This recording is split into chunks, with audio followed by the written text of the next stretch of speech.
اب اس کے بعد شیطان کا اگلا ٹارگٹ، وَلَآمُرَنَّهُمْ، اور میں تیرے بندوں کو حکم دوں گا، فَلَيُبَتِّكُنَّ آذَانَ الْأَنْعَامِ، اور تیرے بندے جانوروں کے کان میں سوراخ کر لیں گے۔ عرب میں کیا کرتے تھے کہ اونٹ کی، گائے کی، بیل کے کان میں سوراخ کر لیتے تھے۔ کیوں سوراخ کرتے تھے؟ وہ نشانی ہوتی تھی کہ اب یہ جو بیل ہے، یہ جو گائے ہے، یہ جو اونٹ ہے، یہ اب ہمارے لیے حلال نہیں ہے، یہ ہمارے بتوں کے نام پر خاص ہے، یہ ہمارے معبودوں کے نام پر خاص ہے، اب اسے ہم استعمال نہیں کر سکتے۔ یہ اللہ تعالیٰ کے حلال کو حرام کرنے والے تھے مکہ والے مشرکین، تو شیطان نے اس طریقے سے بھی ان کو گمراہ کیا۔ آج وہی کام شیطان ہمارے ساتھ بھی کر رہا ہے، اپنی مرضی سے۔ ہمارے پاس کوئی دلیل نہیں ہے، نہ قرآن کی کوئی دلیل ہے، نہ نبی کی کوئی دلیل ہے، ہم نے بہت ساری حلال چیزوں کو اپنے من سے حرام کر لیا، بہت ساری حرام چیزوں کو ہم نے اپنے من سے حلال کر لیا، اور ہم نے تو بھائی یہ مائنڈ سیٹ بنا لیا، بھائی ہم تو ماشاءاللہ پڑھے لکھے ہیں، تحقیق کا دور ہے، انٹرنیٹ کا دور ہے، حدیثیں موجود ہیں انٹرنیٹ پر، قرآن کی تفسیریں موجود ہیں، ہمیں علماء سے پوچھنے کی ضرورت نہیں ہے۔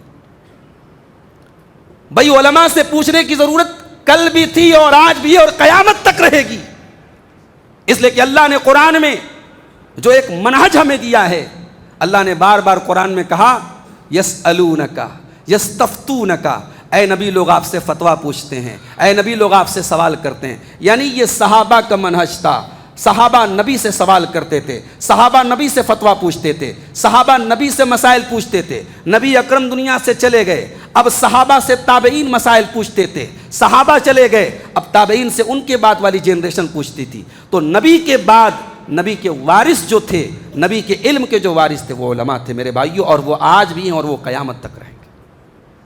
کتابیں علماء کا الٹرنیٹ نہیں ہے، انٹرنیٹ علماء کا الٹرنیٹ نہیں ہے، یوٹیوب کے ویڈیوز علماء کا الٹرنیٹ نہیں ہے۔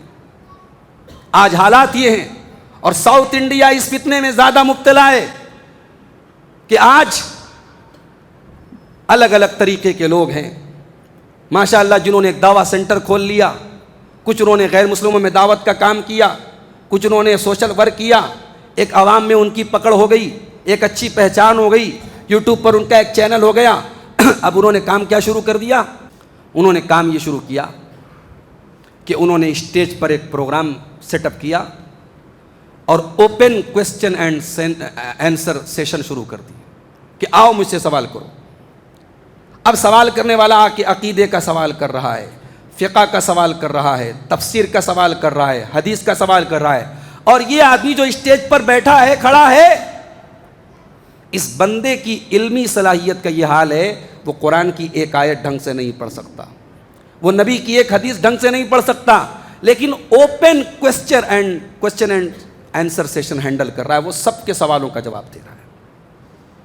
امام مالک رحمۃ اللہ علیہ جیسا جلیل القدر عالم، جس نے پوری زندگی علم دین کو سیکھنے اور سکھانے میں گزار دی، نبی کی مسجد میں بیٹھ کر 40 سال تک حدیث کا درس دیتے رہے، امام مالک جیسا جینیس اور محدث، ان کا یہ حال تھا کہ 40 سوال کیے جاتے ہیں تو 40 میں سے 39 ٹائم 39 سوالوں کے جواب میں وہ کہتے ہیں لا ادری، I don't know, I have no knowledge, مجھے نہیں پتا، میں علم حاصل کر کے بتاؤں گا۔ یہاں جس بندے کو قرآن پڑھنا نہیں آتا، حدیث پڑھنا نہیں آتا، اس نے اساتذہ سے پراپر تعلیم سیکھی نہیں، وہ بندہ یہ آئی ڈونٹ نو کہنے میں اپنی توہین سمجھتا ہے۔ بھائی مجھے ایک انصاف کی بات بتاؤ، عقل کی بات بتاؤ۔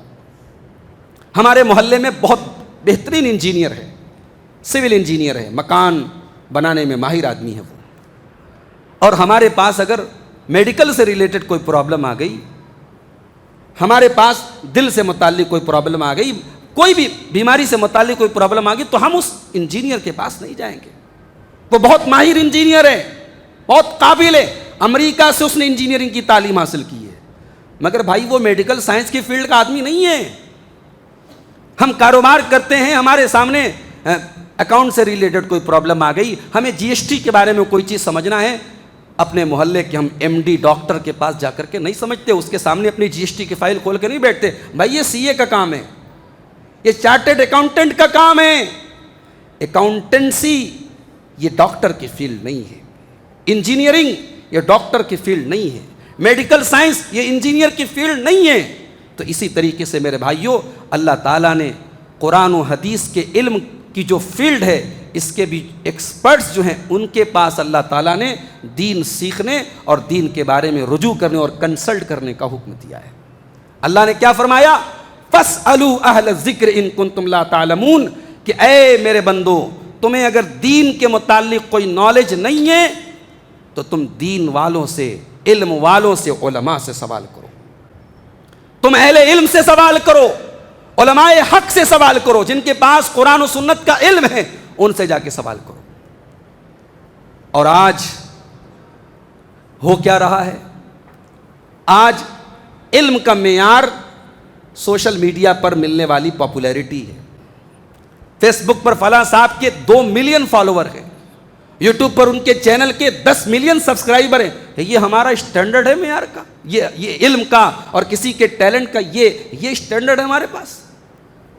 اگر فالوورز کی کثرت اور فالوورز کا زیادہ ہونا یہ حق ہونے کا معیار ہوتا تو اللہ کا پہلا رسول جو دنیا میں آیا، حضرت نوح علیہ السلام، 950 سال تک اسلام کی تبلیغ کرنے والے اس پیغمبر کے ساتھ مٹھی بھر لوگ کھڑے ہیں۔ قرآن کہتا ہے وَمَا آمَنَ مَعَهُ إِلَّا قَلِيلٌ، کہ نوح علیہ السلام کے ساتھ چند لوگ ایمان لانے والے، مٹھی بھر لوگ ایمان لانے والے تھے۔ 950 سال تک جس نبی نے تبلیغ کی، دعوت دی، دن رات سمجھاتے رہے، اس نبی پر صرف مٹھی بھر لوگ ایمان لائے، ان کے فالوورز بہت کم تھے۔ تو کیا مطلب نوح علیہ السلام کی دعوت غلط تھی؟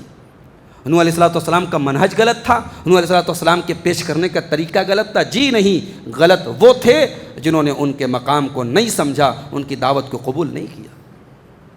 بھائیو، فالوورز تو مرزا غلام احمد قادیانی کو بھی مل گئے، فالوورز تو نبی کے انتقال کے فوراً بعد مسیلمہ کذاب کو بھی مل گئے، اسود انسی کو بھی مل گئے، جھوٹے نبیوں کو بھی فالوورز ملے۔ فالوورز کی کثرت یہ حق ہونے کا معیار نہیں ہوتی، یہ بات یاد رکھو۔ تو انٹرنیٹ اور سوشل میڈیا کے اس دور میں ہمارا نوجوان ہر اس آواز پر لبیک کہہ دیتا ہے جس آواز میں یہ بات ہو کہ بھئی میں قرآن حدیث کی بات کرتا ہوں، میں حدیثوں کا نمبر بتا رہا ہوں، میں آپ کو وہ باتیں سنا رہا ہوں جو کوئی نہیں سنا رہا ہے، میں یونیک باتیں بتا رہا ہوں آپ کو، میں امام مہدی کے بارے میں آپ کو بتا رہا ہوں، میں دجال کے بارے میں وہ انکشاف کر رہا ہوں، ایسے سیکرٹ بتا رہا ہوں جو آج تک آپ کو کسی عالم نے نہیں بتائے۔ بلکہ بعض تو اس میں ایسے گمراہ قسم کے جاہل ہیں جو علماء سے یہ کہہ کر کے نوجوانوں کو بدظن کرتے ہیں کہ بھائی ہم تم کو جو بات بتا رہے ہیں وہ علماء نہیں بتائیں گے، علماء بتائیں گے تو ان کے پیٹ کی دکانیں بند ہو جائیں گی۔ کون سی بات ایسی ہے جو آپ نے بتا دی اور علماء کے پیٹ پر آپ نے لات مار دیا؟ ذرا بتا دیں آپ۔ ایک صاحب ہیں، ان کی پوری گفتگو اور ان کی دعوت اور ان کے منہج کا خلاصہ یہ ہے کہ صحابہ کرام میں حضرت علی اور حضرت علی کے ساتھ جو صحابہ تھے وہ حق پر تھے، باقی سب ظالم تھے، باغی تھے، نعوذ باللہ جہنمی تھے۔ جہنمی نہیں بھی کہا تو کم سے کم ایسے الزام لگائے کہ وہ جہنمی سے کم نہیں تھے۔ اور وہ باتیں کرنے والا اور صحابہ کرام کے خلاف زہر اگلنے والا وہ آدمی، وہ اپنے فالوور سے کیا کہتا ہے کہ میں ہوں علمی، میں ہوں کتابی، نہ میں بابی نہ میں وہابی، میں ہوں مسلم علمی کتابی۔ ارے تو کاہے کا مسلم ہے، تو کاہے کا علمی ہے، تو کاہے کا کتابی ہے؟ علمی اور کتابی جو ہوگا وہ صحابہ کے خلاف زبان نہیں کھولے گا میرے بھائی۔ تو دین کا جو علم ہے، یہ دین کا علم ہمیں کتابوں سے نہیں ملا ہے، یہ دین کا علم ہمیں جنریشن بائی جنریشن، نسل در نسل جو سیکھنے سکھانے کا طریقہ جو پراپر چینل رہا ہے، وہ نبی کے بعد نبی سے صحابہ نے سیکھا، صحابہ سے تابعین نے سیکھا، تابعین سے تبع تابعین نے سیکھا۔ ایسا کبھی نہیں ہوا کہ صحابہ نے کتاب دے دی، لو بھائی یہ کتاب لے لو، جا کے پڑھ لو اور فتویٰ دینے لگنا، نہیں، یہ کبھی طریقہ ہی نہیں رہا۔ اگر یہ طریقہ ہوتا تو ابو ہریرہ اپنے پیٹ پہ پتھر باندھ کے نبی کی حدیثوں کو یاد نہ کرتا۔ علم دین محنت چاہتا ہے میرے بھائی، علم دین قربانی چاہتا ہے۔ ایک طالب علم جو مدرسے میں 10 سال پڑھتا ہے، آپ اپنے گھروں میں بہترین عالی شان کھانے کھاتے ہیں، وہ بیچارہ اپنے ماں باپ سے دور، اپنے گھر اور فیملی سے دور 10 سال ہاسٹل میں رہتا ہے، اور ہاسٹل کے نرم گرم روکھے سوکھے کھانے کو کھا کر کے وہ اپنی زندگی گزارتا ہے، کتنی خوشیوں میں شریک نہیں ہوتا، کتنے جنازوں میں شریک نہیں ہوتا، کتنے خوشی کے لمحات قربان کر دیتا ہے، اس 10 سال کی محنت پر آپ ایک جملے میں پانی پھیر دیتے کہ صاحب میں کسی عالم سے کم نہیں ہوں، آئے کوئی عالم مجھ سے بات کر لے. اس کی 10 سال کی محنت کی کوئی ویلیو نہیں. ان مدرسوں میں حدیث پڑھانے والے وہ اساتذہ 5,000 7,000 10,000 کی تنخواہوں میں جنہوں نے زندگیاں گزار دی، جن کا علم، جن کی صلاحیت اس لائق تھی کہ یہ امت ان کو کروڑوں دے دے تو ان کے علم کا حق ادا نہیں کر سکتی، انہوں نے چند ہزار کی تنخواہوں میں زندگی کا اپنا اوڑھنا بچھونا بنا لیا.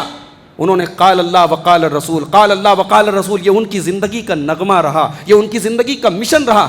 ان اساتذہ کی محنت پر آج ہم یوٹیوب کا کوئی ویڈیو دیکھ کر ہم پانی پھیر دیں، ہم کسی انجینئر اور کسی فلاں کی بات میں آ کر کے ہم ان علماء کے بارے میں بد زبانی کریں اور ان علماء سے اپنا تعلق توڑ دیں. میرے بھائیوں، اس سے زیادہ گھٹیا پن کوئی نہیں ہوگا، اس سے زیادہ کمینہ پن کوئی نہیں ہوگا کہ ہم ان علماء اور دین کے لیے قربانی دینے والے ان طلباء کی محنت پر ہم پانی پھیر دیں. دین کا علم قربانی چاہتا ہے. اس دنیا میں سب سے پہلا مدرسہ، سب سے پہلا دینی ادارہ اور سب سے پہلی اسلامک یونیورسٹی مدینہ میں قائم ہوئی تھی، نبی کی مسجد میں قائم ہوئی تھی. نبی کی مسجد میں ایک چبوترا تھا، اس چبوترے پر نبی کے کچھ صحابہ تھے جو نبی کے اسٹوڈنٹ تھے. ان کے پروفیسر، ان کے ٹیچر جناب محمد الرسول اللہ صلی اللہ علیہ وسلم تھے. اور یہ وہ اسٹوڈنٹ تھے جن کے کوئی ڈریس نہیں تھا، جن کے بدن پر عالی شان کپڑے نہیں تھے، جن کے سروں پر بہترین دستار اور ٹوپیاں نہیں تھیں. یہ وہ صحابہ تھے. حدیث کی کتابیں ہمیں بتاتی ہے کہ نبی کے یہ اسٹوڈنٹ اتنے غریب تھے، ایک چادر ہوتی تھی، وہی چادر ان کا تہبند ہوتی تھی اور وہی چادر ان کا کرتا ہوتی تھی. ایک ہی چادر میں وہ زندگی گزارتے تھے اور اتنے غریب اور اتنے پریشان تھے. اس میں بعض لکڑیاں، رات میں لکڑیاں جا کر کے وہ لکڑیوں کا کام کرتے تھے اور دن میں آ کر کے اللہ کے نبی کے پاس دین سیکھتے تھے. اور میرے نبی اپنے ان اسٹوڈنٹ سے اتنا پیار کرتے تھے، اتنی محبت کرتے تھے کہ ایک مرتبہ حضرت فاطمہ اللہ کے نبی کے پاس آئی. اے اللہ کے رسول، آپ کی بیٹی اپنے ہاتھوں سے چکی چلاتی ہے اور آپ کی بیٹی کے ہاتھوں پہ نشان پڑ جاتے ہیں. ابا جان، مجھے پتا چلا ہے کہ آپ کے پاس کچھ غلام آئے ہیں، کچھ لونڈیاں آئی ہیں، ذرا اپنی بیٹی کو بھی کوئی غلام دے دیں، آپ کی بیٹی کو کچھ سکون مل جائے، کچھ آرام مل جائے، کچھ اس کے گھر کے کاموں کا بوجھ کچھ کم ہو جائے. مسند احمد کی روایت ہے، اللہ کے پیارے نبی نے کہا، اے فاطمہ، اصحاب صفہ، مسجد نبوی میں پڑھنے والے میرے اسٹوڈنٹس، ابھی ان کے اناج، ان کے کھانے کو اناج نہیں ہے، ان کے بدن پر پہننے کو کپڑے نہیں ہیں. میں ان غلاموں کو بیچ کر اپنے ان اسٹوڈنٹس کے کھانے کا انتظام کروں گا، اور جب تک میں ان کو پیٹ بھر کے کھانا نہیں کھلا سکتا، معاف کرنا فاطمہ، میں تمہیں کوئی غلام نہیں دے سکتا. یہ نبی کے اسٹوڈنٹ تھے میرے بھائیوں. انہی اسٹوڈنٹس میں ایک ابو ہریرہ تھے.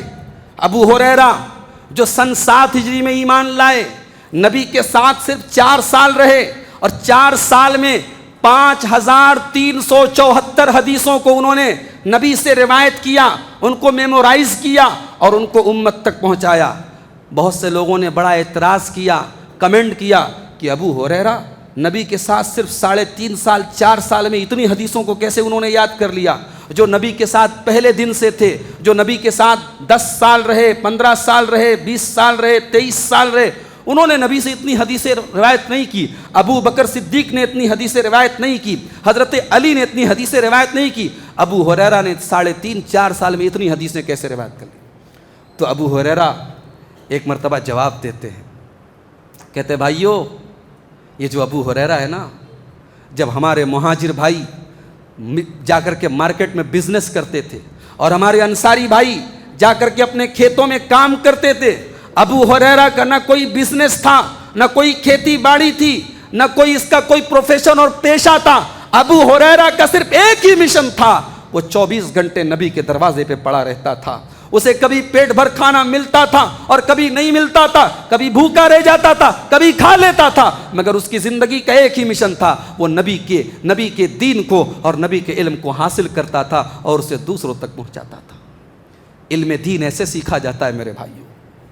گھروں میں ایسی کمروں میں بیٹھ کر یوٹیوب کے اوپر ویڈیوز دیکھ کر اور چند انٹرنیٹ کی ویب سائٹس کو پڑھ کر اور چند نام نہاد اسکالرس کو پڑھ کر ہم علماء کو گالیاں دیں، علماء کو برا بھلا کہیں، اور ہم یہ مزاج بنا لیں، یہ مائنڈ سیٹ بنا لیں ہمیں علماء کی ضرورت نہیں ہے، اس کا مطلب کہ ہم نے وہ طریقہ، علم سیکھنے کا وہ سسٹم اور علم سیکھنے کا وہ نظام جو نبی نے صحابہ کو دیا، صحابہ نے تابعین کو دیا، ہمیں اس نظام سے الرجی ہے، ہمیں اس سسٹم سے الرجی ہے۔